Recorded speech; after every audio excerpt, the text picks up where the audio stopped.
Hi, I'm Kaylee Gibson. I am going to be presenting our final for my group. The rest of the people in my group are Allison Black, Shelby Gallegos, and Olivia Johnson. Our problem statement and the background of it is seclusion is a practice used in psychiatric hospitals where the patient is isolated in a room away from others in an attempt to prevent harm and reduce patient aggression and stimulation. There is an increasing call for the reduction or elimination of seclusion as a practice. Patients who have been through seclusion have reported feeling vulnerable, neglected, abused, intense fear, disconnected, a power struggle, and not getting the care that they needed.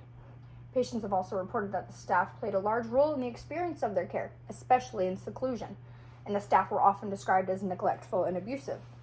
Experiencing seclusion has actually been shown to threaten the patient's mental health. Nurses have stated that the use of seclusion has been damaging to their relationships with patients. Contrary to its intended use, nurses have admitted to seclusion implementation as a function of a lack of resources. Nurses have also stated that they believe they were able to use their clinical skills to maintain safety. So seclusion wasn't necessary for their safety. There could have been other things they could have done. Empathy and rapport between staff and patients, as well as the use of trauma-informed care, have been shown to reduce the likelihood of seclusion. So our clinical question is, in psychiatric inpatients, how does seclusion, compared with non-restraint methods, influence perceived quality of care over the course of the patient's stay at the psychiatric inpatient hospital? The P in our pickup question is psychiatric inpatients, I being seclusion, C being non-restraint methods, O being perceived quality of care, and T is over the course of the patient's stay. Okay, so we had 2 level 5 studies and 6 level 6 studies. So according to our 2 level 5 studies, findings concluded that there was poor communication between healthcare workers and the patients before, during, and after the use of seclusion restraints. According to our 6 level 6 studies, the findings concluded that healthcare workers viewed the use of seclusion and restraint as a means to maintain safety for both the patient and staff, its intended use. However, the articles also suggest that there is a need for more staff education on when to employ these interventions. So they may be employing seclusion unnecessarily. So they may think that they're in danger when they're not, or they might be doing it for other reasons, like maybe they don't necessarily want to deal with the patient and other reasons, not necessarily for its intended use. Conversely, patients viewed the use of seclusion and restraints, whether employed voluntarily or involuntarily, as an anxiety-inducing process that was non-therapeutic and detrimental to their mental health. So we're basically asking, is seclusion doing more harm than good for the patient? Would they end up in their care better off with the seclusion, or is it actually doing more harm?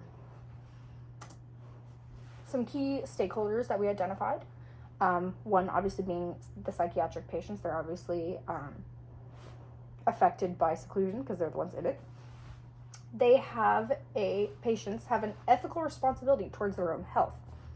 So they have the power to get psychiatric help when they're deemed unable to adequately care for their own mental health. Patients are stakeholders because they're the ones who experience seclusion, like I said, and they have to endure the psychological effects of it, whether that be positive or negative. And that's what we're researching, is if it's positive or negative. Another stakeholder is the psychiatric inpatient healthcare providers, because they're the ones employing it. Doctors are stakeholders because they create the order to the usage of the restraints and seclusion after concluding that it is necessary. Nurses are also stakeholders because they implement the doctor's order. Or if the doctor's not available, RNs can actually make the judgment for the use of seclusion, but not restraints. So RNs, in this case, when we're talking about seclusion, are ones who could actually make the order. Another stakeholder is the Department of Health and Human Services. So the HHS is a stakeholder because they are a major influence in making the laws that govern how seclusion and restraint are legally, ethically, and safely used in hospitals. Also, the members of whichever hospital at the time, any hospital's board of directors. A hospital's board of directors, they're a stakeholder because they determine the policies for restraint and seclusion usage. So they review their policies annually to see if they're still necessary, so those things can be updated. Policies such as like when to employ it, how long to employ it, how often to check up on the patient, blah, blah, blah. So our recommendations for our project include training healthcare providers in trauma-informed care, so being more aware of what things could actually traumatize the patient, more effective strategies for traumatized people. Also training healthcare providers in effective de-escalation strategies, so maybe there's other things we could do before actually employing seclusion. We could also train healthcare providers to notice the early signs of agitation, aggression, and other preliminary behaviors that may lead to the use of seclusion. So that also kind of has to do with the de-escalation. Identify early, we may not have to go that far as to use seclusion. We could also train healthcare providers to use and improve therapeutic communication between themselves and the patient. So that has to do with how patients were thinking that their nurses were neglectful or abusive. So increased training on therapeutic communication can deal with that issue that patients are experiencing. Hospital administration established an institution-wide philosophy on seclusion and sets levels of responsibility with all healthcare team members. So they could have an institution-wide philosophy for seclusion specifically. You could also train healthcare workers that documentation should cover both frequency, duration, and response of seclusion, and principles to recovery, including the de-escalation and stress pacification. So other things that could be documented to give more insight on the seclusion when it happens, or if it happens. Some barriers to this research. Some healthcare providers and the board of directors, they may not recognize seclusion as harmful for the patient, and they may not want to actually change their policies. Healthcare providers may lack resources needed to avoid the use of seclusion, so other means that may be less traumatizing to the patient may not be available. Like we said before, a function of a lack of resources. So not having enough resources may lead to seclusion. Lack of debriefing to discuss the effectiveness of actions leading up to seclusion. Healthcare providers could use seclusion as a punishment versus therapeutic use due to the lack of communication between the healthcare worker and patient. So may just kind of not want to deal with them and just put them in seclusion for a bit.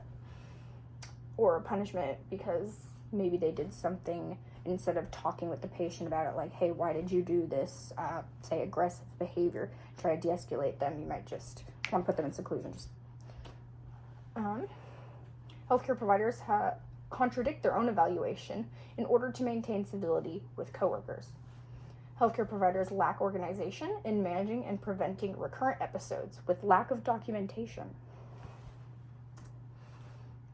So some things that we would like to happen if we were to conduct this research ourselves is we would want to analyze the psychological effect of seclusion on psychiatric inpatients to determine if it is more beneficial than harmful. The evidence that we found is sort of leaning towards more harmful. We would also want the implementation of stricter protocols, such as using it as a last resort when non-restraint methods are available, and providing training in trauma-informed care and to improve patient perceived quality of care. So if the nurses or healthcare workers in general are more trauma-informed, then they're more likely to have better relationships with their patients, and the patients are more likely to have a higher quality of perceived care. So they'll more likely think that their stay was beneficial to them without seclusion, and with improved trauma-informed care and more communication. We would also like annual training for healthcare staff on the implementation and usage of restraints and seclusion on patients.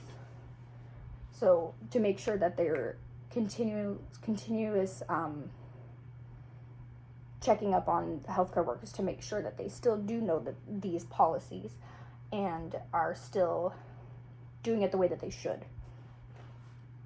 We would also like improve use of therapeutic communication, as I said before, between the patient and healthcare worker in order to better understand the patient and prevent escalation in the implementation of seclusion and restraint.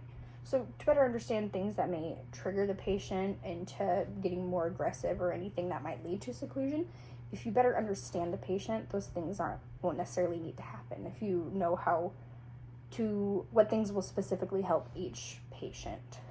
So seclusion might actually be good for some patients. Maybe they need a little quiet time.